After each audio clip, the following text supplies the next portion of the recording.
আমি বিএনপি জামাতের উদাহরণ দিব না, কারণ আপনারা তো ভালো ছেলে, সন্ধ্যাবেলা হাত মুখ ধুয়ে পড়তে বসেন, তাই না? তো ধরেন জাতীয় পার্টি যে খারাপ পার্টি আপনাদের কাছে, তাই না?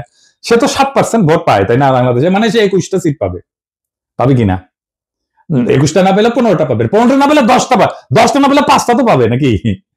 এর মধ্যে যদি সে এক একটা সিট 500 কোটি টাকায় বিক্রি করতে চায়, হবে না বিক্রি? আপোষে হবে, আওয়ামী লীগের লোকেরাই কিনে নিবে। মজা তো, এলাকায় যাইতে হইলো না, মারপিট করতে হইলো না, ক্যাম্পেইন করতে হইলো না, ভোট কেন্দ্র দখল করতে হইলো না, এমনকি রাজনীতি করতে হইলো না, আপনাকে এমনকি নমিনেশনও কিনতে হইলো না। শোনা যায় নমিনেশন দিয়ে অনেকে টাকা পয়সা নেয় আর কি, অনেক দল আর কি, না আমার কইলাম না আর কি, আপনারা জানেন। আপনার টাকা আছে, আপনার জিতা সিট কিনে নিলেন, নো রিস্ক, হারার কোনো ভয় নাই।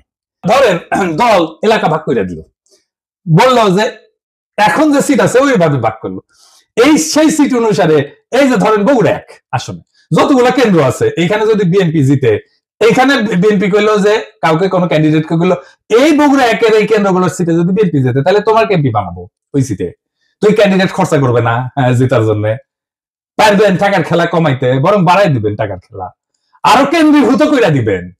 কারণ ওই পাবলিককে জনগণ ভোট দেবে না, ওই পাবলিককে সিলেক্ট করবে দলের নেতা।